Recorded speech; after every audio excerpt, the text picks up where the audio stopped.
This panel is on money, and we've got about an hour. And I'll ask the panelists to speak for between 10 and 12 minutes so that there's time for discussion, questions, and comments. We start with Ted Truman, who's going to talk about the international monetary system, or, quote, non-system.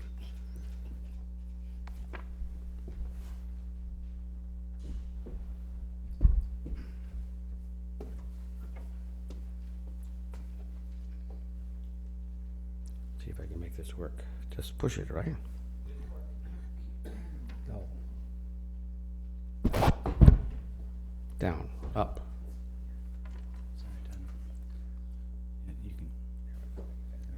Okay, thank you. That's right. Yep. So, I'm obviously honored to participate today in recognizing John's many contributions to the global economy. It is slightly daunting to follow Stan in this role. But I would say that you should be looking here at a picture of John birding. But regrettably, I don't have access to my computer where I have pictures of John birding. So imagine you have a picture of John with his jacket on and his what are they about? Binoculars, trying to find my favorite, because he hasn't found it yet, a Bicknell thrush. So I don't win the prize that Stan has so far, because John and I first met 41 years ago at Yale, where John was presenting a paper on European integration. Heard of that subject? I guess we're going to hear about the next panel. The next speaker will get you the next subject. And that was a topic on which I was also then working. And then starting a year later, we spent a considerable amount of time together here in Washington, working on the Committee of 20's effort to reconstruct the international monetary system.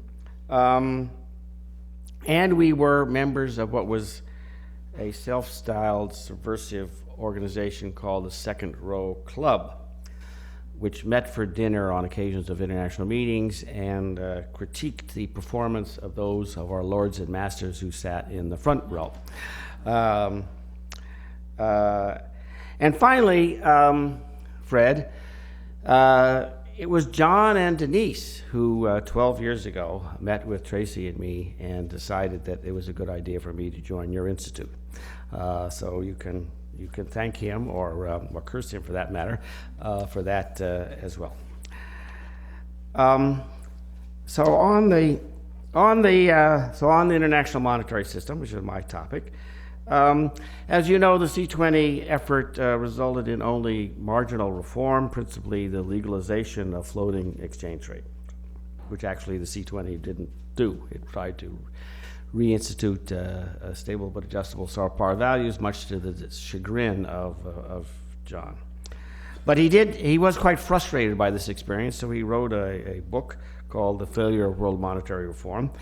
And during the discussions themselves, he published a very extensive, well-reasoned piece in the Economic Journal on international liquidity. And in my chapter, I use these writings as a point of departure. And I evaluate 5 areas where John's concerns about the post-Bretton Woods system or non-system. That is, high volatility of exchange rates, lack of defenses against the pursuit of countercyclical exchange rate policies, essentially the adjustment process, lack of control over the volume of international liquidity, the misdistribution or arbitrary distribution of seigniorage, and the asymmetric position of the United States and the dollar. So I'll talk about these topics. On exchange rate volatility, if you have the book, I'm going to be referring to Table 3.1 on page 33. The conventional wisdom is that exchange rate volatility not only increased in the wake of the demise of the Bretton Woods system, but that volatility has not decreased subsequently. We, meaning Ali Bagnall and I, examined the variability of nominal and real effective exchange rates for the G20 countries from 1975 to 2011. We used two methods, looked at month-to-month, 12-month, and 24-month variability. And somewhat to my surprise, we found significant reductions in variability in more than half and generally more than 75% of the 12 tests for the 20 countries. However, the mean 10-year decline in variability was quite small, sort of something on the order of 15 to 20%. And the general decline in exchange rate variability suggests that while it suggests that markets today may be coping better with flexible exchange rates than several decades ago, that does not necessarily mean that the external adjustment process has produced better results overall, which leads to the next topic on the adjustment process, where I'm referring to figures 3.1 and 3.2 on pages 36 and 37. What we did was we looked at the deficits and surpluses of 50 countries from 1980 to 2007, projections for 2017, scaled by nominal national and world GDP. And on either measure, imbalances overall, which is what's shown here on these charts, have increased, as well as surpluses and deficits themselves. Overall balances peaked at more than 70% of the cases in 2007 relative to national GDP and more than 40% relative to world GDP, and are projected, these are IMF projections, so they are projected to decline moderately. You're required in the IMF to promote progress. But the major development over the past decade has been the shift of emerging market and developing countries from large current account deficits to large current account surpluses. And this change in the pattern of deficits might be taken as evidence supporting the view that capital is flowing uphill, which is contrary to the view in the C20 period that it's desirable to promote the transfer of real resources from north to south. In fact, we had a working group on the transfer of real resources from north to south. But this, in my view, is a mistaken interpretation of the evidence to the extent that policymakers in the South want to control the overall net transfer from south to north. They have the means at their disposal, which is to limit their accumulation of international reserves, which leads me to the next topic, which is international liquidity and its management. This is table 3.2, or part of it on page 40. In the 1960s and early 70s, international liquidity was identified with international reserve assets. The analysis, summarized by John in 1973, presumed a rational demand on the part of each country for reserves, with the implication that if a country held or accumulated more than the preferred optimum stock, it would adjust. And one of the central controversies surrounding the collapse of the Bretton Woods system, as outlined by John, was whether the foreign currency component of international reserves, which was the only really elastic component, was supply determined by an essentially capricious U.S. overall balance of payments deficit and associated policies, or demand determined by the adjustment policies of other countries. In my view, this controversy is largely laid to rest on the side of the demand-determined nature of the stock of international reserves. Countries set the demand for international reserves in the form of foreign exchange holdings, and the supply, as the first approximation, is perfectly elastic. Moreover, and I think this is a relevant, if somewhat point, though somewhat of a footnote, maybe not given the nature of the election we're currently having, the concerns by Williamson expressed in 1977 that gold would become remonetized and once again distort the international monetary system have not been realized, or at least not yet. We'll wait till Tuesday. The need today is not to control international liquidity, but because failure to do so threatens global inflation or deflation, rather than the need is to limit distortions in the adjustment process associated with policies that lead to excessive accumulations of international reserves. So What about seniorage and the dollar? So one critique of the post-Bretton Woods international monetary system focused on the presumptive financial gains, or pre-Bretton Woods as well, for that matter, financial gains to the country, the United States, whose currency was almost exclusively used in international transactions, importantly including assets that are held in countries' foreign exchange reserves.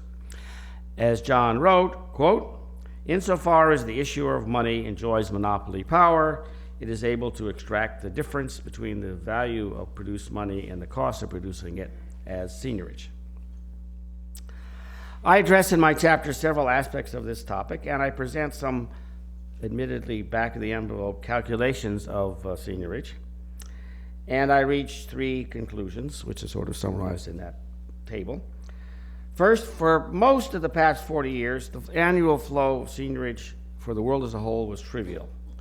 In 1999, I estimate that it was only $13 billion, or 0.4% of world GDP. Now, it has increased recently, but that has to do with, essentially, decisions to accumulate reserves.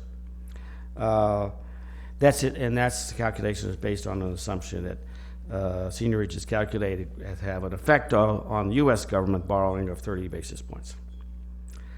Second, seniorage has become increasingly widely distributed, in particular over the past dozen years, as the international monetary and financial system rapidly evolves into an even more of a multi-currency system and becomes somewhat less asymmetric. The seniorage share of the non-reserve currencies, shown in the bottom line of the chart, the table, tripled to 5.3% over the past 5 years. Third, all of this is not to say that there is not a strong case for limiting the accumulation of international reserves. However, I also conducted a test of whether the diversification of foreign currency reserves has stabilized the international monetary system by exacerbating exchange rate fluctuations, or exaggerating them. I find that over the past dozen years, essentially no support for that concern. One cannot, of course, prove a negative, but I conclude that the evolving multi-currency international monetary and financial system is not at risk from that source. And I further conclude, in the tradition of controversy at the Peterson Institute for International Economics, that the substitution account proposal, whatever its merits may have been for a more structured system, today is a solution in search of a problem. Which brings me to my conclusions. John Williamson's concern about the international monetary system expressed 4 years ago have largely not materialized to the degree to which, in the sense that the global economy and financial system has been substantially adversely affected. The principal benefits of the Bretton Woods system remain today: an open and cooperative international trade and financial system, a generally prosperous global economy, and an IMF essentially in the center of the system. Not everybody in the mid-1970s would have predicted that the international monetary non-system would have performed as well as it has. But the system could have worked better. The principal failings, as with the Bretton Woods system, involve the workings of the adjustment process, not, however, with the management of global international liquidity.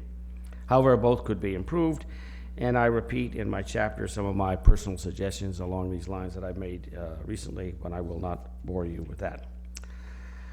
But therefore, I conclude, drawing on the impressive body of work of John Williamson, the international monetary system and the role of the IMF should continue to evolve. The pilot external sector report recently produced by the IMF staff is an encouraging step. It formally embraces, albeit imperfectly, John's concept of the fundamental equilibrium exchange rate. And in my view, John should take pride that approaches to the international adjustment process that he has advocated for 40 years are coming closer to fruition. So thank you, John, for your long friendship and for your many contributions.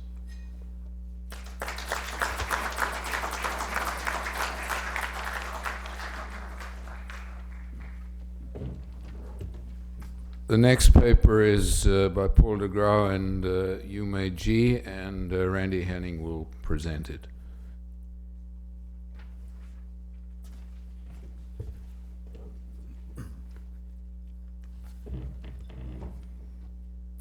Thank you very much, Stan. I'm happy to present this chapter by Paul de Grauw and Yue Mei Ji. Paul was not able to attend in person, but he sends his very best regards, and he also prepared this slide presentation, which on this topic, Economic and Monetary Union in Europe, a topic on which John Williamson has done a lot of thinking and writing. In this presentation, they do fundamentally two things. They present an argument about the fragility of the monetary union, both in theoretical terms and also in econometric analysis. And secondly, they draw some of the implications for policy and for institutions that stem from this observation about fragility. The traditional theory of optimum currency areas correctly identified the need for avoiding economic divergences, but failed to address the fragility of a monetary union. That fragility arises from the fact that member country governments issue debt in a currency over which they have no direct control, and in that sense, it is a foreign currency. And Paul has made a lot of the comparison between Britain on the one hand and Spain on the other in the literature on the euro crisis over the last year and a half.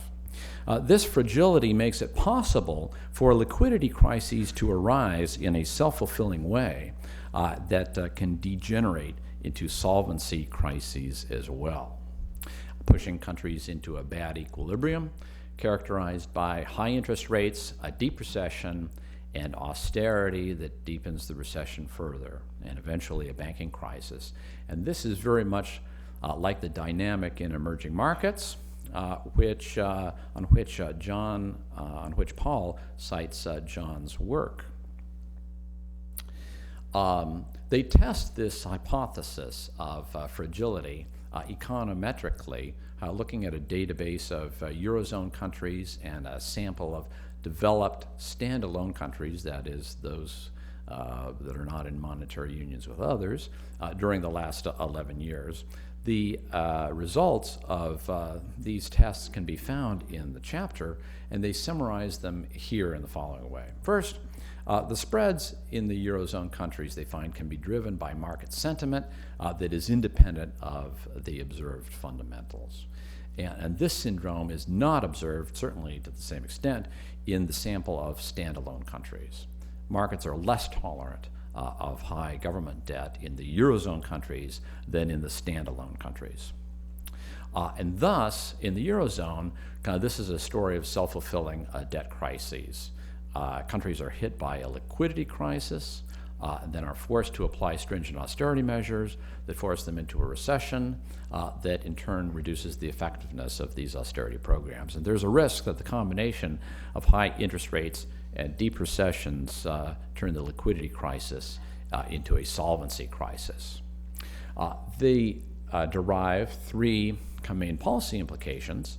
The first relating to the role of the European Central Bank, the second relating to macroeconomic policies and the symmetry of adjustment, and the third relates to the need to move toward a fiscal union. And I'll give probably a little more emphasis to the first and the third, and a little cutting short the treatment of the second to save time. With respect to the ECB and the lender of last resort functions, they argue that these liquidity crises are avoided in standalone countries that issue debt in their own currencies because the central bank will ultimately provide the necessary liquidity to the sovereign in a crunch. This same outcome can be achieved in a monetary union if the common central bank is willing to buy the sovereign's debt in time of crisis. And in doing this, the central bank prevents panic from triggering a self-fulfilling liquidity crisis, degenerating into a solvency crisis and bad equilibria.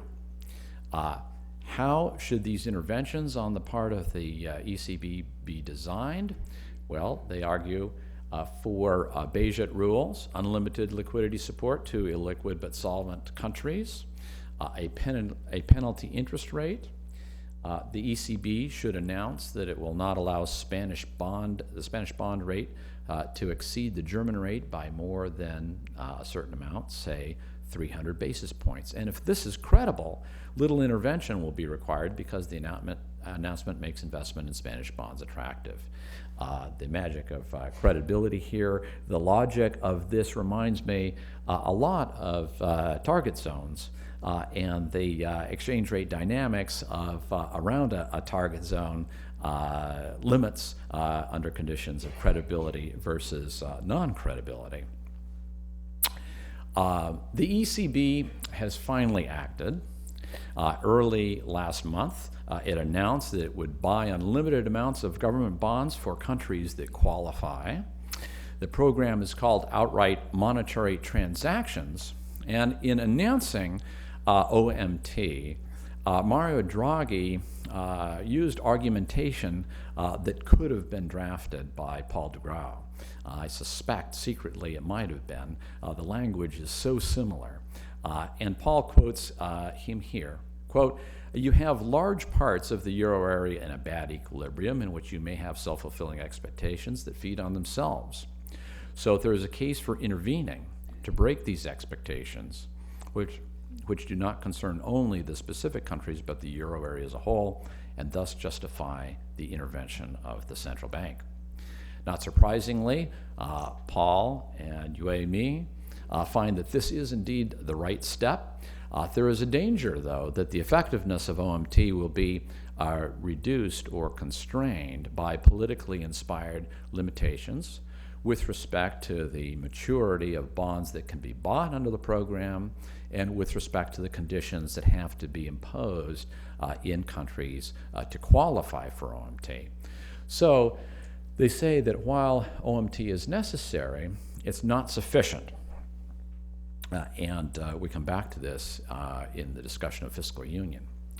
The problem with the European Central Bank is that it is too concerned about the quality of its balance sheet and not concerned enough about financial stability. An example of this is the ECB's claim to seniority on its holdings of government bonds. And this has made bond purchases counterproductive. But fortunately, the ECB has dropped the seniority claim when it announced OMT. And they raised the question as to whether this means that the ECB is, in fact, moving toward a new business model. The second implication has to do with the symmetry of macroeconomic policies. The authors observe that, and again I'm going to be brief, flipping through these charts, they observe that there's been a good deal more adjustment on the part of the periphery countries within the euro area than the core countries. They illustrate this with these charts on unit labor cost, which shows that Greece, Spain, and Ireland at least have undertaken a great deal of adjustment, whereas in this chart of the core countries, there has been very little adjustment taking place. So they argue that there should be stimulus in the north and that austerity in the south should be spread over a longer period of time, and that the symmetry of this adjustment process is critical because it avoids a deflationary spiral in the south. The European Commission does not do this in its implementation of the macroeconomic imbalances procedure, which it should do. The third implication has to do with fiscal union. Some form of pooling of government debts is necessary to overcome fragility in the Eurozone.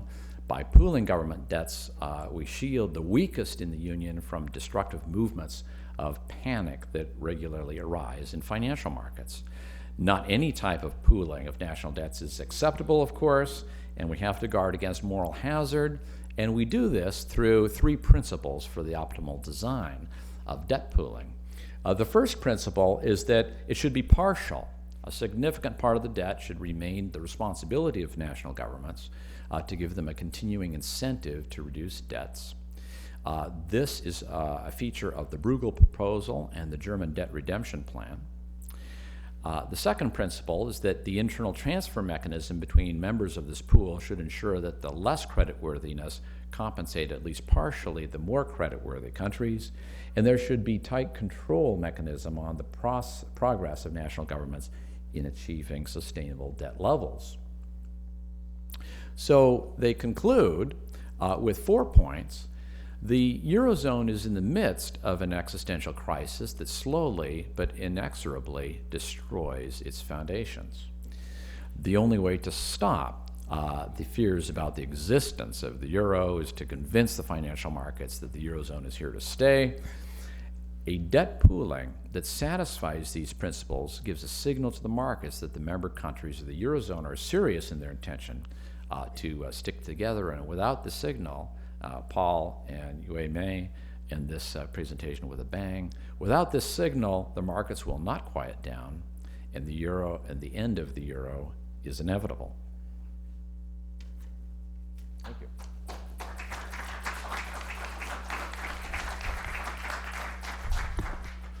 Well, thanks very much, Randy and Paul and Yume Ji.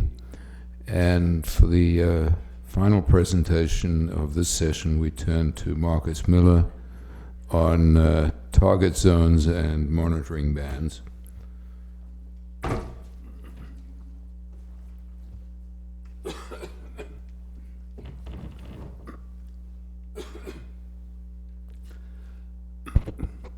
Well, it's a great pleasure to be here, literally to be here.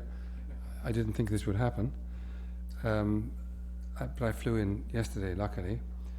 The title and the pictures you'll see are ones that I would have liked to include in the volume, but I think this would have raised the cost, and the one color picture they've got, of course, is the most important one, the one on the cover.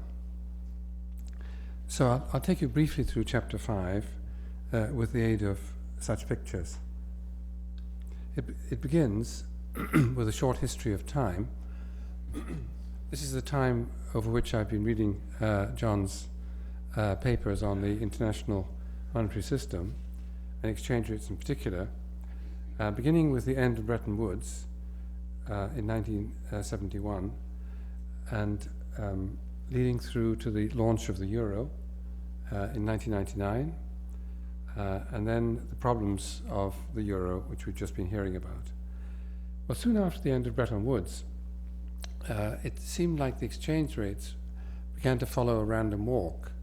The econometricians, whom I respect and fear as a profession, told us quite firmly that these things followed a random walk, real exchange rates. Now, a random walk, ladies and gentlemen, in the long run has an infinite variance.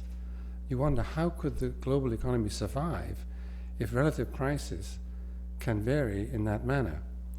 Well, luckily, John didn't believe it. And in 1983, John and Fred got together and said, there must be something better we can do, and came up with the idea of target zones. Some way of trying to instill some sense into the way this new floating exchange rate system would work.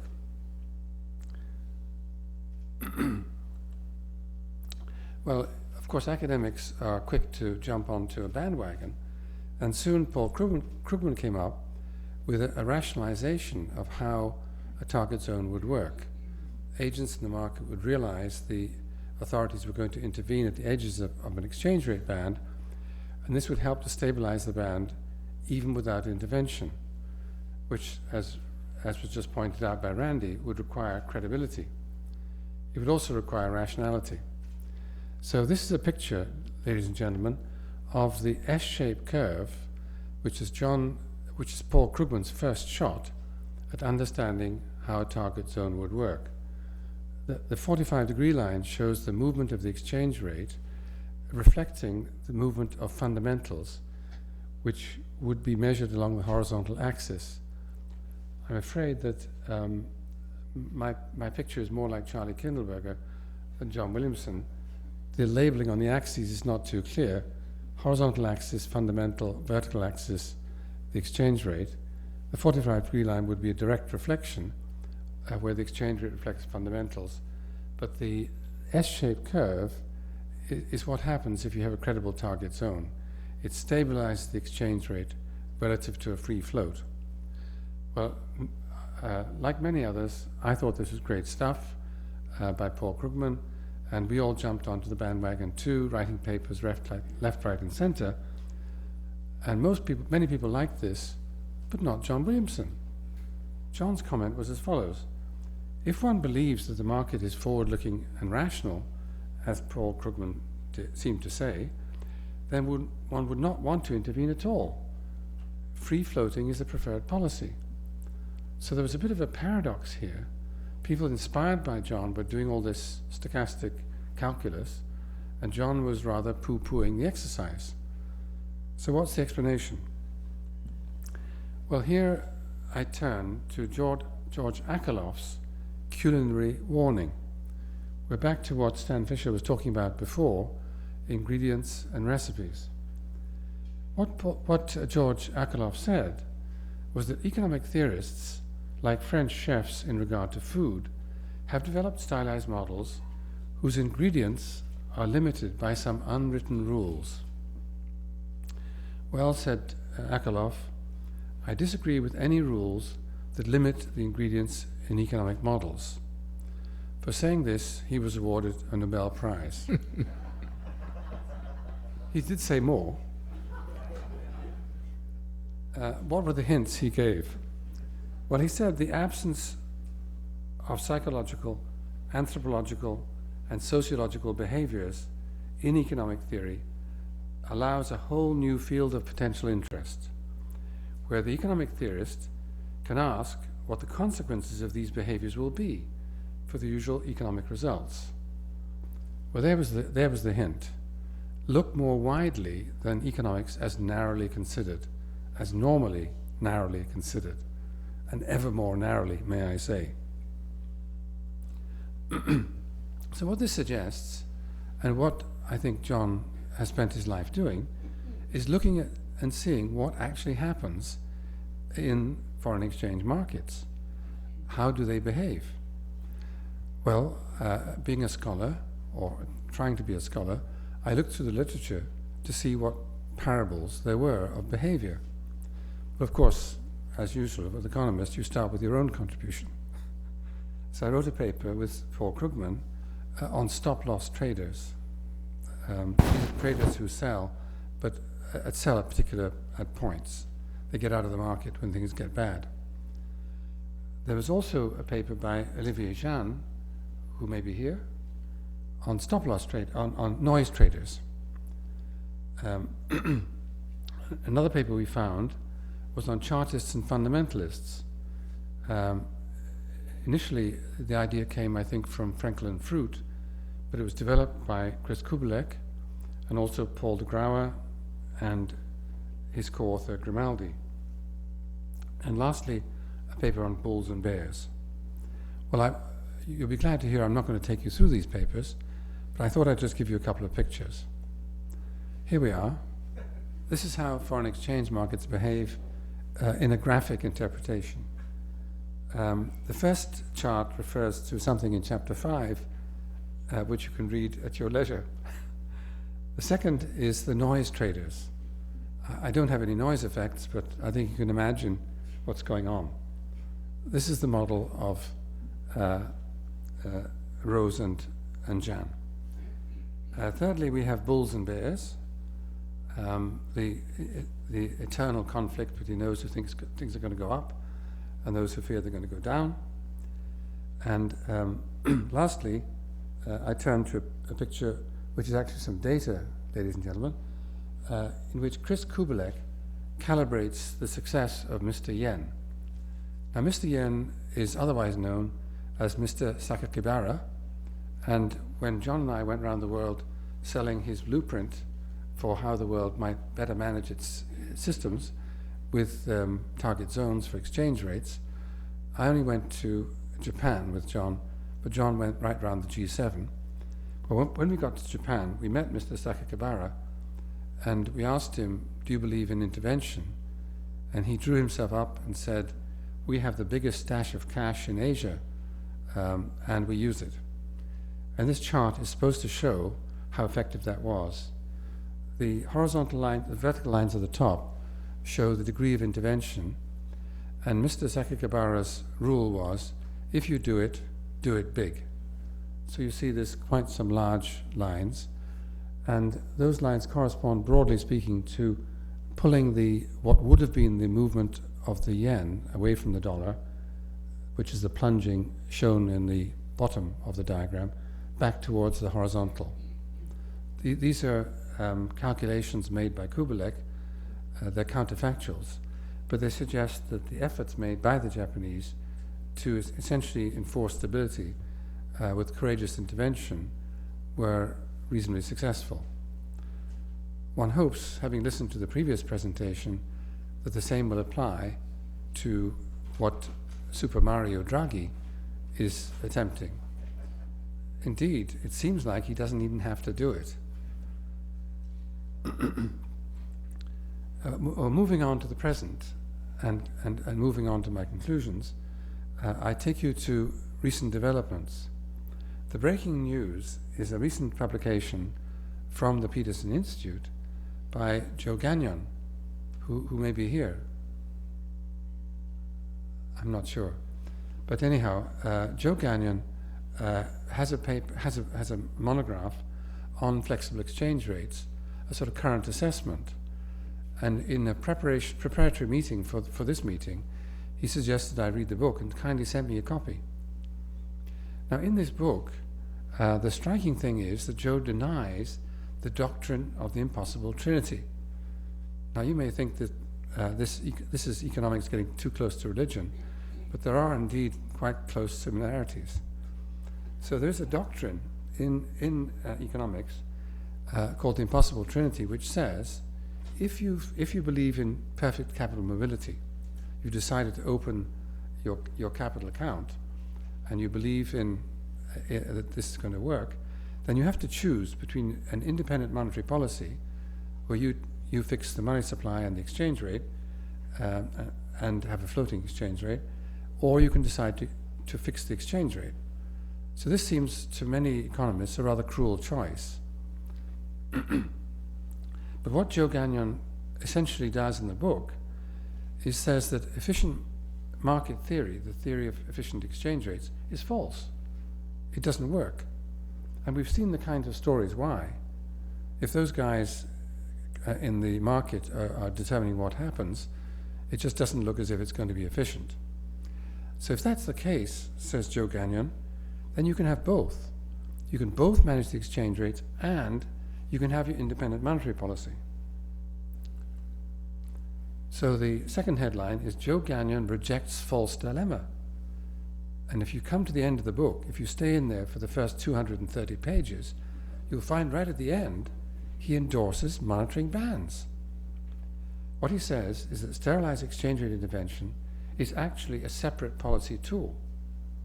As long as monetary policy is free to pursue the stabilization of output and inflation, there's no reason not to use sterilized intervention as a policy lever to do some good.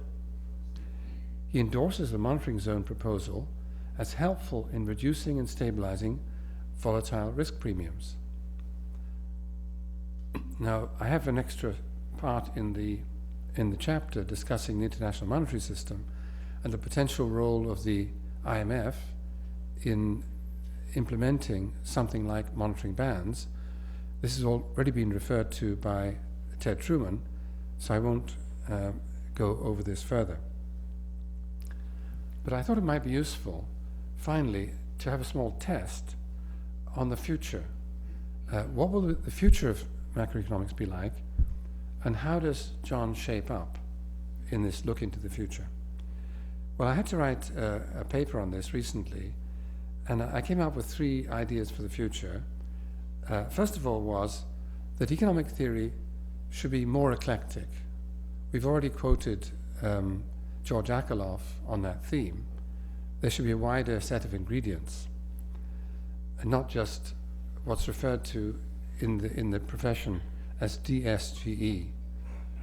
Not all of you will have met these initials, and I put the explanation at the bottom, DSG stands for a combination of rational expectations, a representative agent, and efficient markets.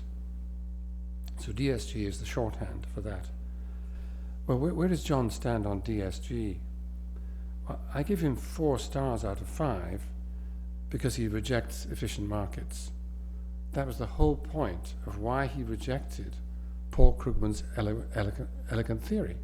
He said, look, if the world was like that, we wouldn't need my ideas. So this is why we had to look for other sources of inefficiency, and I've given you a pictorial image of some of them. So well done, John. Second feature of future developments in macro will be to start looking at the facts instead of the assumptions about these facts. One of the striking things about economists compared to physicists is they don't bother to look at the facts. You just look at the assumptions. You know, Leon Walras, Milton Friedman, Robert Lucas. These are the guides to the world. Never mind looking at the data and traveling around to see what happens. So I think on this one, John also deserves a lot of stars, focusing on markets and institutions. I had great difficulty keeping up with him, not just on the escalators inside DC, but going around the world, looking at what's going on in these countries with their exchange rates, central banks, and so on. Around the world in 80 days is a severe overstatement. It's more like 8 days. On the third aspect is the use of other disciplines, looking outside economics to see what's going on. And here I should say, I met the other day a practitioner of rational expectations, and I said, why do you believe so firmly in rational expectations, which essentially involves the belief that everyone else knows your model and believes it, and knows that everyone else knows your model and believes it. It's a sort of amazing expansion of a little idea to encompass the world. Why would you want to believe that? And the answer was, what's the alternative? You get some loony ideas, some crazies will come in with their suggestions. Now, I think, excuse me. Some water? some water. Now, it seems to me, as George Akerlof said, there's plenty of ideas out there. They're called other sciences. Biology, anthropology, even ornithology, which we can look at. And I think this is John's secret. He knew this all along, because he'd been studying birds since he was a young man. So you don't have far to look. There are other disciplines. So for this, I give John 5 stars. Let's see. And this, ladies and gentlemen, is my conclusion, is that we've been brought up, many of us, in the hard sciences, to admire Isaac Newton, to think of ourselves as scientists in physics, statistics, mathematics, stochastic processes, and so on. But really, what we should have been doing, and maybe what we will do, is think of the life sciences, to look at ecosystems like Sir Robert May and Andy Haldane. Andy Haldane is the financial director of financial stability at the Bank of England, and only yesterday he endorsed the Occupy movement as having made some very important points about the world financial system. Ideas of natural selection and ideas of mimicking. And I'm happy to say that once again we see a bird in the images in front of you, and I think John was onto this right from the beginning. Thank you. Anybody want to start? I don't know how to handle Randy's task here, because I thought there was a serious issue wrong in the de Grauer presentation. You don't want everybody's unit labor costs to go down. You want that of the countries who are trying to get their balance of payments to improve. And saying that Germany and Belgium and so forth didn't share in the pain. They're supposed to go up. Oh, I see. Well, they didn't go down. That's good enough if the others went down. So I wasn't quite sure that. It's endorsing more inflation in Germany. Oh, I see. Okay, well, sorry then. Fred and John? Fred, let me just say one thing and ask you to speak second. At Franco Modigliani's Festschrift, he was given the right to be the sole discussion of every paper. So, John, please.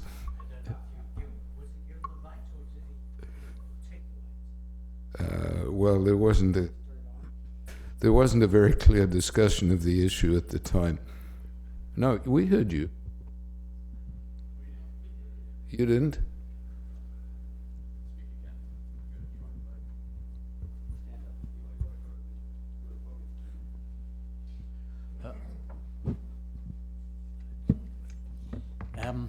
The first thing is that I want to say to Stan that I would be very complimented to be thought of as a dentist in terms of the Keynes dentist.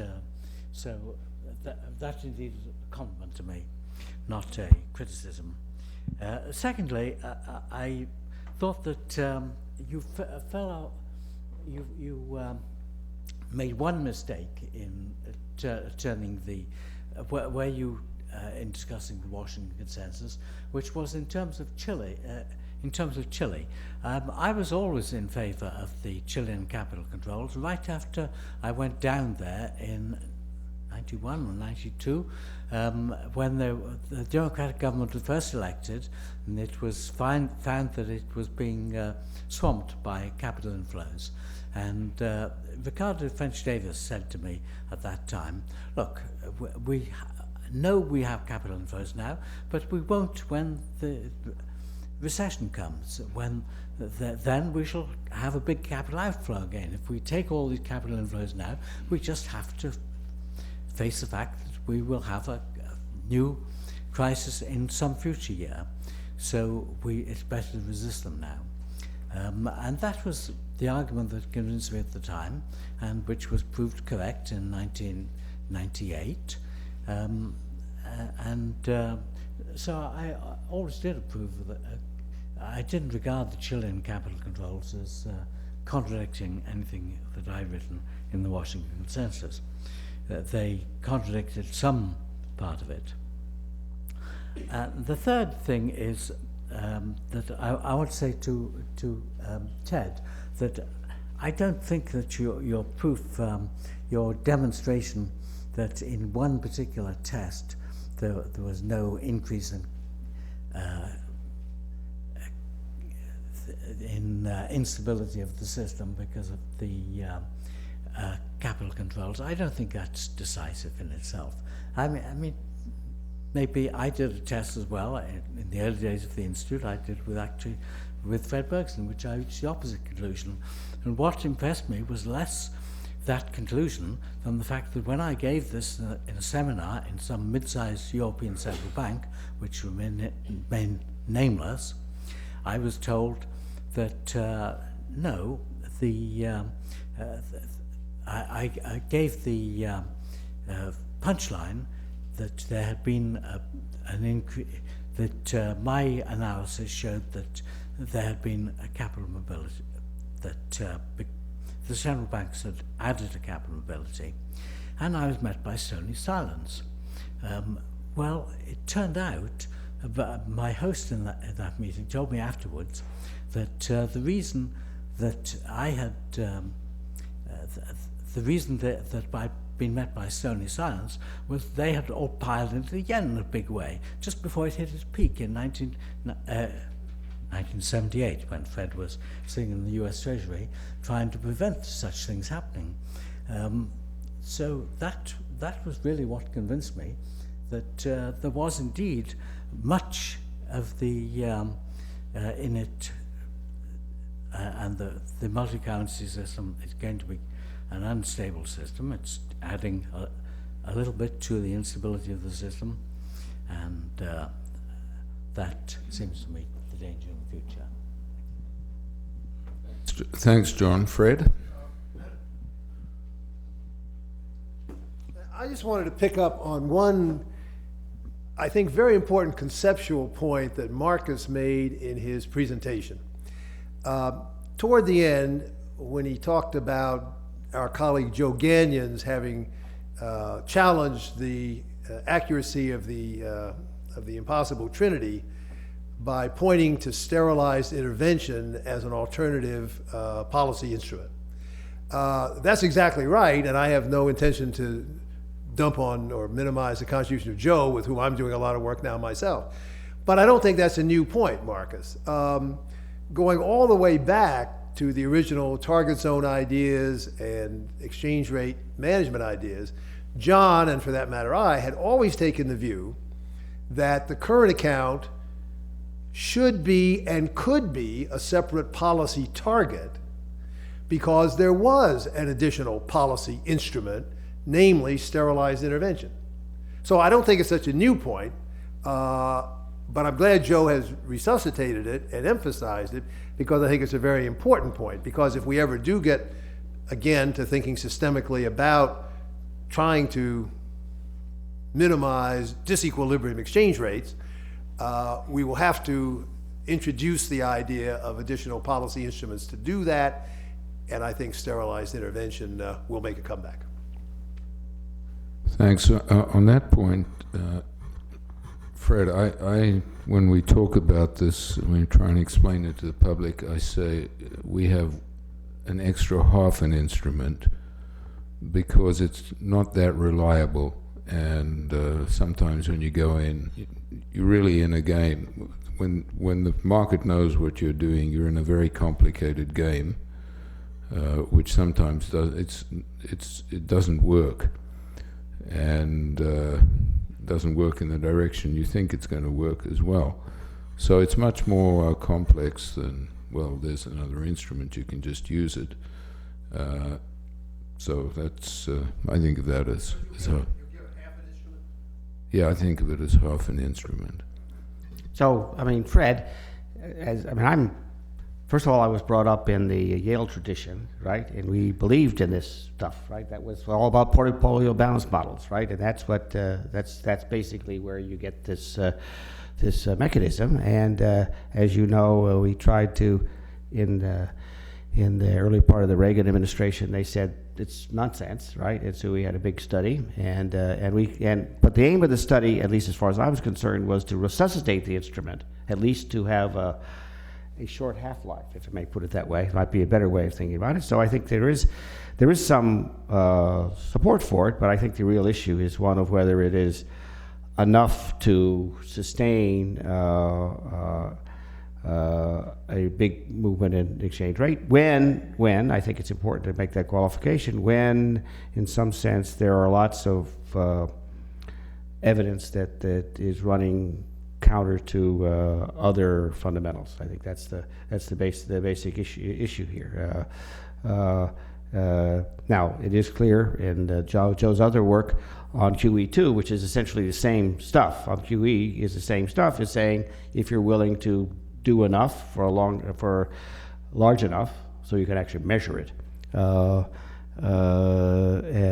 part, it will have some substantial effect for a considerable period of time. And I think that is reassuring, notwithstanding the fact that I personally tried to demonstrate that in the context of the Jurgensen report, and we at that time failed. But we did succeed in resuscitating the instrument in a marginal sense.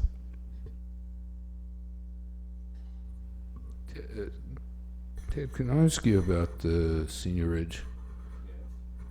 A country holds foreign reserves in the form of interest-bearing securities, and we say that seigniorage is what you get by the fact that money pays a lower interest rate than other things. And if countries want to go and hold their foreign exchange reserves in long-term debt, they can do that.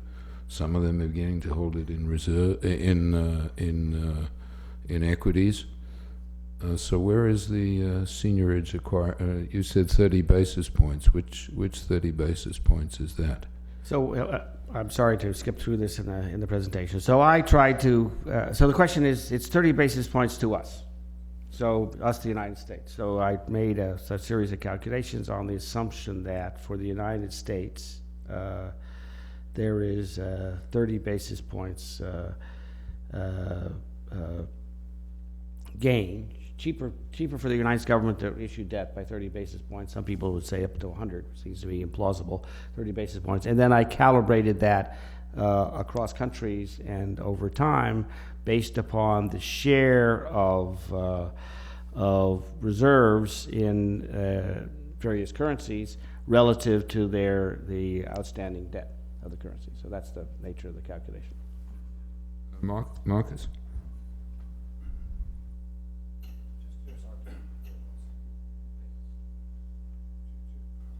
To respond to Fred's comments, the reason I quoted Joe Gagnon was not to give him the credit for originality, but to explain what seems like a paradox, which was when you read the book, for the first 200 pages, he's in favor of floating exchange rates, but in the last few pages he comes out in favor of the monitoring bands. You think, how can you reconcile these?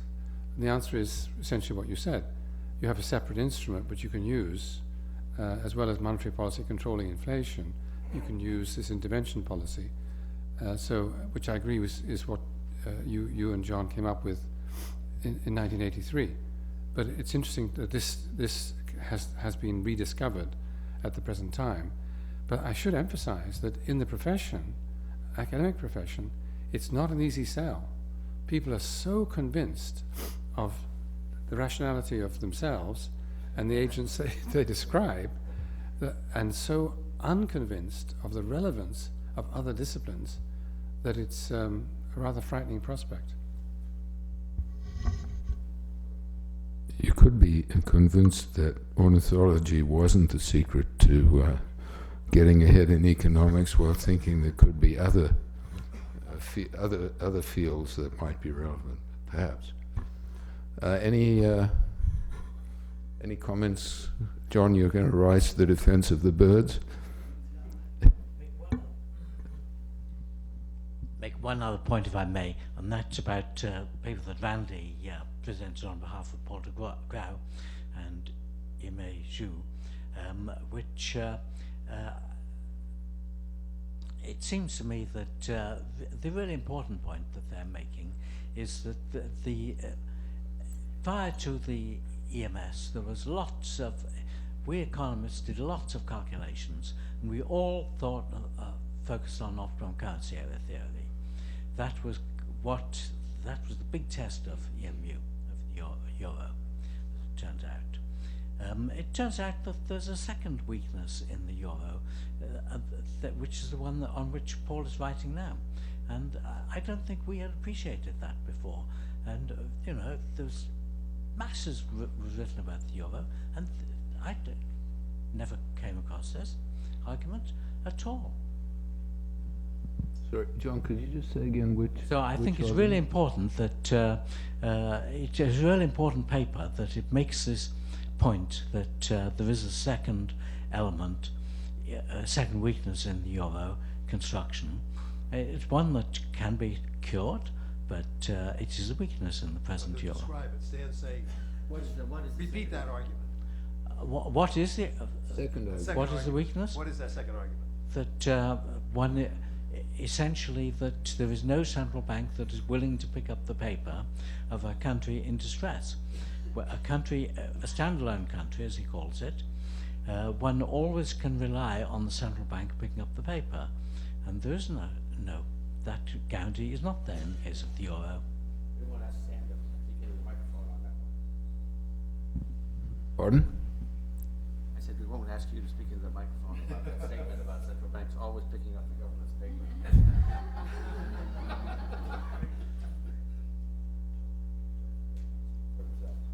Might I be permitted?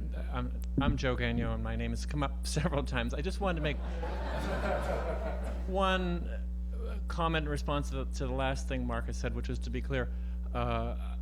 In my book, I never endorse any kind of limit or line in the sand or ban for the exchange rate. I only say that maybe we do have half an instrument, and I sort of phrase it like you did, Stan. We don't know how effective this instrument is. But since we have it, maybe we can use it a little bit if we think the exchange rate is far from where it should be. and I very hedge how much success there would be in that, but I see no reason not to try as long as you don't have any line in the sand. You've just described the Truman position. I'm reliably informed. One more question, and then we're going to move on, if anybody has one. Okay. The next session is chaired by Randy Henning, and it's countries and regions, of some of which John has been the chief economist. Thanks to you guys.